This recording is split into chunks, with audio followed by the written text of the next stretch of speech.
good afternoon. I'm about to start an illustration, and as I was gathering up everything for it, I thought that it might be interesting to document and share how I use my sketchbooks at the moment in my illustration practice, and also how important it is to me to note down ideas.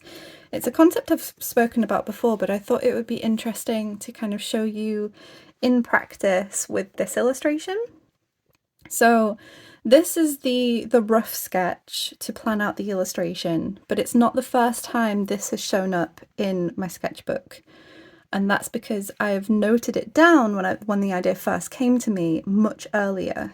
But then I had the time to consider actually starting this soon, and that was when I came up with, or continued with, the idea and made this rough sketch. And now, this period of time later, because the sketchbook's finished now I'm actually getting around to making this.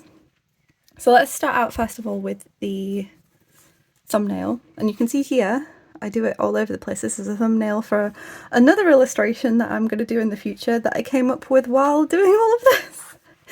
But this is the first time it showed up in my sketchbooks, all the way back here. This is the first time it showed up.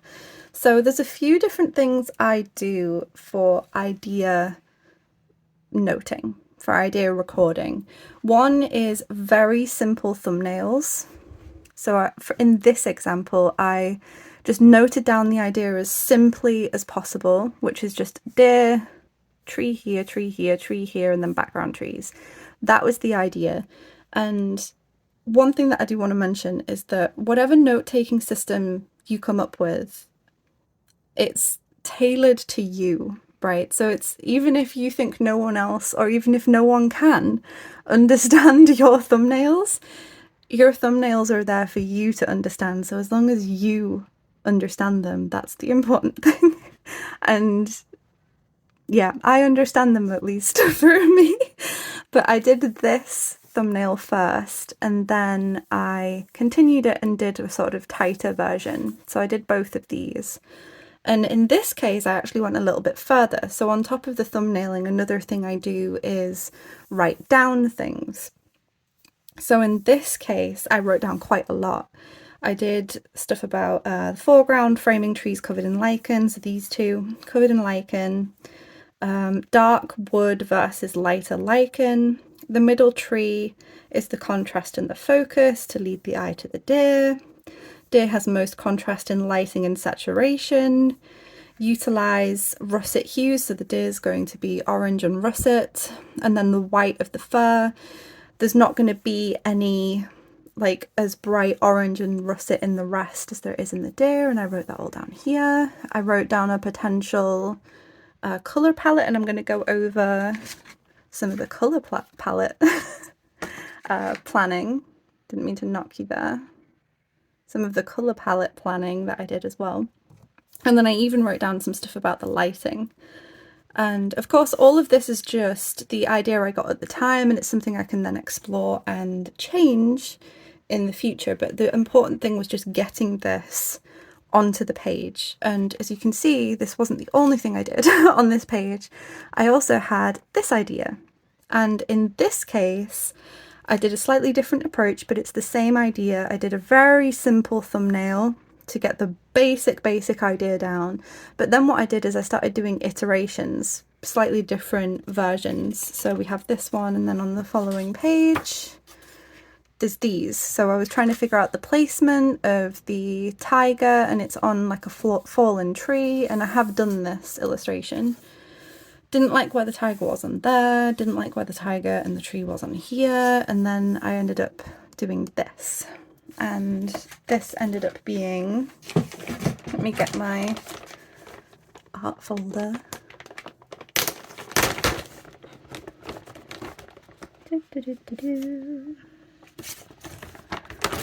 This ended up being this illustration. So this is watercolour and pencil.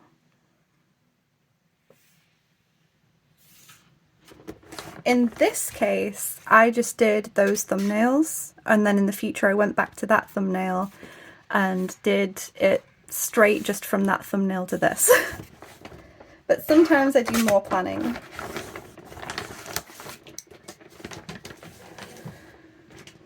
Another thing I can do is just, again, I can either just do the thumbnails, so like with the tiger, just the thumbnails, or thumbnails and writing. Sometimes if I just have like a very vague idea and I only have like a second to write it down, I might, instead of doing a really rough thumbnail, might just write down a sentence. So sometimes it can just be sentences that are all throughout my sketchbooks, but I'll often have just ideas noted in corners where I might have done studies and things, and these end up utilizing my flow of ideas, basically. I've noticed in my practice and who I am as a person and everything that I have moments of like high flow where I have lots of ideas, and then moments of low flow where I have less ideas. And the high and low flows of ideas don't necessarily correspond to how much time and energy I have. So in places where I might have loads of ideas, I might only have enough time to work on one painting, and it might take me 2 weeks or something. But during those 2 weeks, ideas are just coming at me. And so what I try to do is note all of them down, even if I don't get to them, because at some point, if they still interest me enough, then I will go back and do them. And it can sometimes be months later, like I've already finished this sketchbook and I'm going back to this. Or it can be a week later. It can be a few days later after a painting. So this has really helped me take advantage of my flows of ideas, my flow of energy, how much time I have, and everything like that. And in this case, so unlike the tiger one, in this case I wanted to do a rough sketch. And whether or not I just do the thumbnails, or if I do the thumbnails and then a rough sketch, kind of comes down to how I'm feeling, what the painting is, what the painting needs, and things like that. But when I do these rough sketches to sort of tighten down the idea, it might be because I want to change an element. So as you can see, there's the moon here now. I've changed an element, I've added in some foreground bushes, some background bushes and things. So in this I was changing up the idea a bit because it was a while since that thumbnail, and I felt like I wanted to develop on the idea more, so I decided to do the rough sketch. Sometimes it might be, say for example, I did a painting of Bella recently. That should have been a video that's already come out before this video. Where is it?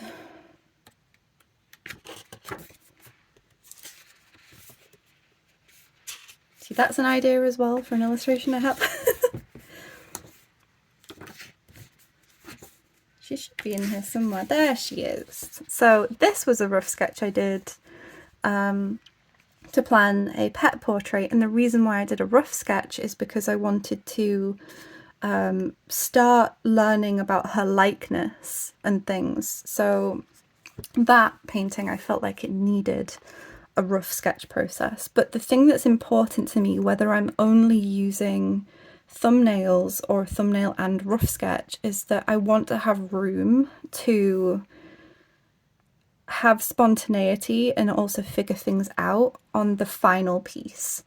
So this is as tight as I tend to get for rough sketches now before doing a painting, because I like to, when I'm actually doing the sketch on the surface, so this is going to be on hot press paper and it's going to be on 12 by 9 inch paper, I like to be able to have the room to make decisions on the final piece, and that is very important to me in how I enjoy making paintings and illustrations.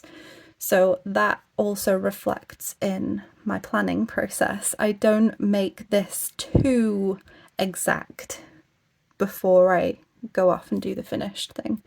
I like having the room to play. I've got a cup of tea and I need some tea. Okay, so Where am I? So this ended up leading to plan some of the colours. So I did some more note taking here for colours, and also the potential values. So I did a little thumbnail here. So I also did this for the Bella illustration as well on the other page. A tiny thumbnail to plan out potential value schemes. And for me, I'm thinking at the moment that I want to have sort of like a mid-tone light in the background, so all of this area, and then have the trees, these three, be quite dark, but all be sort of brown tones, and then, but not be as dark as the darkest darks on the deer. The deer is going to have like near black on things like the eyes, the nostrils, and some of the hoof area. But the deer is also going to have some of the lightest lights because it's going to have some white fur, it's going to have some spots. So there's going to be both the darkest darks and the lightest lights on the deer. There's also going to be a lot of lighting going on with the moon as well. So that should really draw the eye, especially sort of here, because we're going to have the moon, some of the darkest darks, and then the white of the fur. And also, like I mentioned, there's going to be the orangey russet tones in the deer and the browns. So let me get the watercolor sheet out. The browns are going to use the same pigments as will be in the orange to add cohesion. Ignore what's going on down here. This was a bunch of other studies. I conveniently put a line for you earlier. This is the trio that I'm actually going to use now for this illustration, and this is PR178, and the particular paint I have with this pigment is Schmincke's Perylene Dark Red, and then this is PY129. This particular one I have is Azo Green by M. Graham. And then this is the mix of phthalo turquoise. So phthalo turquoise can either be a single pigment, which is PB16, and it can be a mixture. So this is the mixture version. This is PG7 mixed with PB15, and this is phthalo turquoise by Sennelier. So I'm going to be using these three paints, but technically 4 pigments, to make this colour palette. So what I want to be able to access are a range of browns for the trees, and then also some elements on the deer. I want to have a range of russet tones for the deer. Some potentially russet tones to maybe use in the leaves. I'm still deciding. This is something that I want to play with on the actual finished piece. I'm still deciding what I want the forest floor colour to be. That's something I'm still deciding on. Some different browns, and then we've got what the dark mixture is going to look like by mixing all 3 together. So that's going to be to produce the darkest darks for, again, things like the nostrils, the eyes. Also, what the most purple purple I can get there, and all the different greens I can get, and also this like grey green, because I'm thinking of making the lichen grey green, but I'm gonna see about that. Again, something else I want to play with in the final illustration. And we also have the ability to use some earthy yellows. So PY129, I mentioned, is Azo Green. It also gets called green gold. You might not be able to tell too well on camera, but this is actually a very yellow green or a very green yellow. And if you mix it with a tiny bit of an orange or red, you can kind of get some muted yellowy gold colours. So that's the range of yellows I have accessible to me. And I can decide what I want to potentially do with them.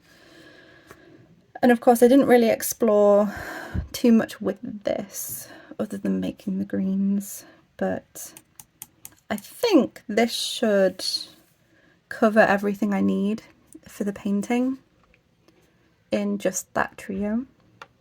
So this is something else that I did to prepare for the painting.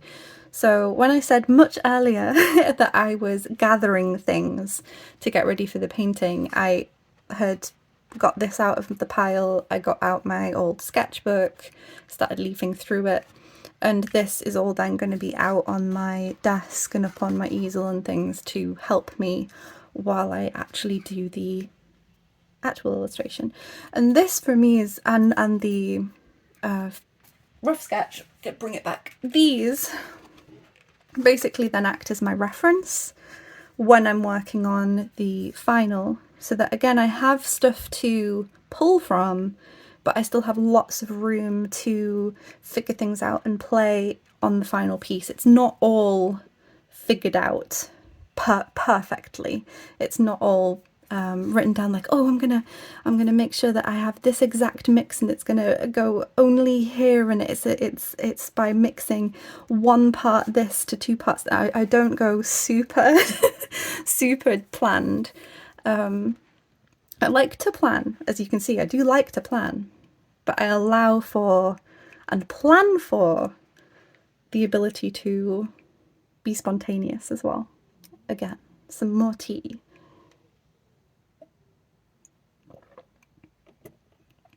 So how are we doing for time? Okay, I didn't rant too badly for this. For those who might be intrigued by what's going on here, may as well while we're on the page, right? This was some plein air stuff I did. So these were all done in one plein air thing, and these are done in ballpoint pens. This is all black ballpoint pen. This was a fossil I found on the same fossil hunting trip as I found these. So this is a coral fossil. I think it's Carboniferous fossil, Carboniferous coral. So this is a coral fossil.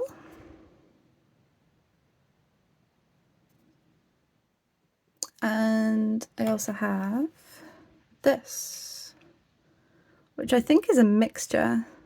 I'm not super sure. If there are any fossil nerds out there, please let me know. Okay, let me know what you think this is, especially this U shape. I'm very intrigued by what the U shape is. I'm pretty sure this is like some kind of shellfish. This one. But this intrigues me, the U shape. And then obviously there's loads of like tiny ones. It's a lot easier to see when you wet the stones, which is how I was able to find them so easily. Well, I say easily, I spent a good hour and a half probably on the beach looking for fossils. But this one I left, so when I like looking for fossils and interesting rocks and things, I like to leave some for people. Okay, we had a little sound interruption there, but we're fine now. What I like to do when I'm looking for fossils and interesting rocks is leave some of them for people. So I took these two, and I found this one, and I found some just interesting sparkly rocks with like natural mica and stuff, and I left them on like a wooden, not like fence, but like a wooden post for other people to find. One thing to note, side note, whenever you're going fossil hunting, make sure what the rules are of where you are. There are oftentimes, especially for particular countries as well, there are rules on not being able to take anything that you find. Also make sure that if you're on beaches and things, so these were from beaches, you make sure that you're not on private property, and that you know the laws of your country. So I was okay taking these. Check what your rules are. Another thing I found was a witch's stone, which I've put on a chain. So witch's stones are also called hag stones. They can also be called Odin stones. This is a painting channel, by the way. So an Odin stone or a witch's stone or a hag stone has a natural hole in it, and that's one that I found. I have a few. This is the smallest one I've ever found though. A lot of the others can't really be put on on chains. But yeah, I thought that, you know, since that page was open, I'd talk about it. This is inspired by this. That's another reason why I mentioned it. Because one of the folklore things about witches' stones, hag stones, Odin stones is that when you look through the hole, you can see the fae. So I have an idea for a series of paintings where it's like a scene, and the scene changes when you're looking through the hole. So I won't actually say what this is or what's going on. You're gonna have to wait. You can either figure it out if you can understand my thumbnail scribbles, or you're gonna have to wait for what the illustration's gonna be. But I think now is a good time for me to get on with the illustration. So I hope this was interesting. If you have any other questions about this process, then feel free to leave them in the comments. But I'm going to get on with this illustration now, so I will see you next time.